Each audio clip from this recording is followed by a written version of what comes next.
Hello friends, ఇదేంటని చూస్తున్నారా friends? ఇది RK beach దగ్గర సబ్మెరియన్ మ్యూజియం అండి. అసలు ఈ మ్యూజియంకి ఏంటి, ఇదేంటి ఇలా ఉంది, నన్నేంటి ఇలా తీసుకెళ్తున్నాడు అనుకున్నాను. ఆ బీచ్ దగ్గరే ఉంటుందండి ఈ మ్యూజియం. లోపలికి వెళ్ళాక తెలిసిందండి, మేము మా వైజాగ్ ట్రిప్లో ఆ రోజు ఈవినింగ్ వెళ్ళాము. అసలు ఈ సబ్మెరియన్ మ్యూజియం చూస్తుంటే నాకు చాలా షాక్ అనిపించిందండి. నాకు తెలీదు, మా హస్బెండ్ చెప్పారు ఈ సబ్మెరియన్ మ్యూజియం గురించి. ఈ సబ్మెరియన్ అనేది వాటర్లో వెళ్తుందంట కదండి. మన పక్క దేశాలు మన మీదకి యుద్ధానికి వచ్చినప్పుడు ఇందులోనే వెళ్ళి యుద్ధం చేస్తారంట కదండి. వీళ్ళు కూడా ఒక రకమైన సోల్జర్సే అంట కదండి. నాకు తెలియదండి. చూసిన తర్వాత నేనైతే భలే షాక్ అయిపోయాను. అసలు ఎంతలా డిజైన్ చేస్తున్నారంటే అంతలా డిజైన్ చేస్తున్నారండి. అసలు ఈ ఈ షిప్పే వాళ్ళు ఈ తీసుకెళ్ళి వాటర్లోనే 3 months కావచ్చు, 6 months కావచ్చు వెళ్ళి అక్కడ స్టే చేస్తారంటే నాకు భలే షాక్గా అనిపించిందండి. అసలు ఆ ఎక్కుతూ ఉంటే ఆ సబ్మెరియన్లో లోపల కూడా అసలు చూస్తుంటే మన కళ్ళకు చాలా ఆశ్చర్యాన్ని కలిగిస్తాయి. అసలు మేము వైజాగ్ ట్రిప్కి వెళ్ళినందుకు చాలా చూసాము. అసలు చూసారా, వాళ్ళు వాష్ చేసుకోవడానికి వాష్ బేసిన్స్ కావచ్చు, అదేవిధంగా వాళ్ళు అక్కడ కూర్చోవడానికి కానీ ఎంత తక్కువ స్పేస్లో అసలు ఎంతలా పెట్టారో. అసలు చూసారా, అక్కడ పడుకునే బెడ్స్ చూసారా, చాలా చిన్నగా ఉన్నాయి. అసలు చాలా షాక్గా అనిపించిందండి. వాళ్ళు చాలా హైట్గా ఉంటారు కదా, ఎంత అడ్జస్టబుల్ అయ్యి ఉంటారో చూడండి.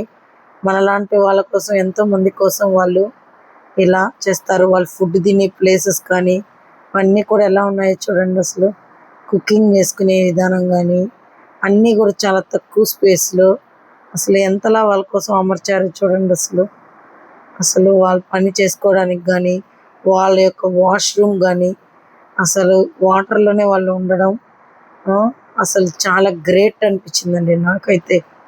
అసలు ఇంతలా తయారు చేశారా, అసలు ఇంతలా ఉంటుందా అనిపించింది నాకైతే. ఈ ట్రిప్ నేను బాగా ఎంజాయ్ చేశాను. ఈ ట్రిప్లో ఈ సబ్మెరియన్ మ్యూజియం చూడడం అనేది కూడా నాకు చాలా హ్యాపీగాను, ప్రౌడ్గాను అనిపించింది. ఎందుకంటే నేను మళ్ళీ ఎప్పుడు చూస్తుండేదాన్నో ఇలాంటివన్నీ కూడా చాలా చాలా హ్యాపీయెస్ట్గా అనిపించిందండి నాకైతే. అసలు ఏముంటుంది అనుకున్న నాకు అసలు ఇలా డిఫరెంట్ మ్యూజియంస్ని చూస్తూ ఉంటే షాక్. మా పాప కూడా చాలా థ్రిల్లింగ్గా ఫీల్ అయింది. And that credit goes to మా హస్బెండే అండి. అక్కడ చూసారా, ఫోన్ తీసుకుని నేను మా పాప మాట్లాడుతున్నాము. అక్కడ ఉన్న వాళ్ళ అప్పుడు అక్కడ అక్కడ వర్క్ చేసే సార్స్ కూడా అంతే, వాళ్ళ ఫ్యామిలీ మెంబర్స్ కోసం ఇలాగే ఫోన్ చేస్తూ ఉంటారు. ఆ ఫోన్ తీసుకొని వాళ్ళ పిల్లలకు కావచ్చు, వాళ్ళ భార్యలకు కావచ్చు, వాళ్ళ తల్లిదండ్రులకు కావచ్చు అన్నీ. అసలు వాళ్ళు ఎంత దూరం వాటర్లో ప్రయాణిస్తారో అసలు అసలు నిజంగా చాలా ప్రౌడ్గా అనిపించిందండి వాళ్ళని చూస్తుంటే.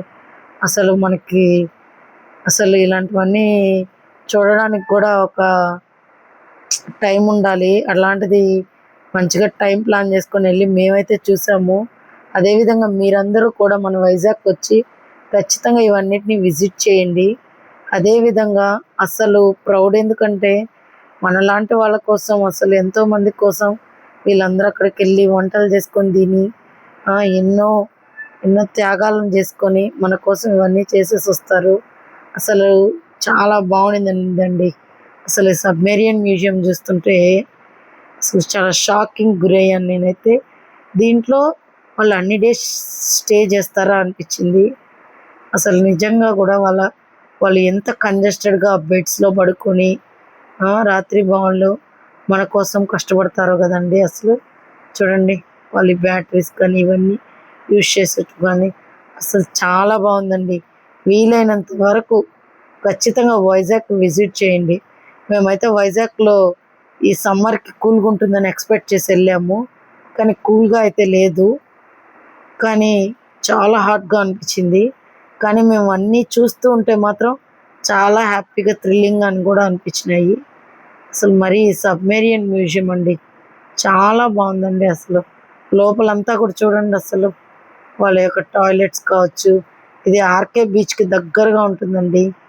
ఖచ్చితంగా మీరు అందరూ కూడా వీలైనంత వరకు వైజాగ్ ట్రిప్కి వెళ్ళండి. అదేవిధంగా వైజాగ్ ట్రిప్లో ఈ యొక్క సబ్మెరియన్ మ్యూజియం కూడా విజిట్ చేయండి. అదేవిధంగా పక్కనే ఉంటుంది ఆర్కే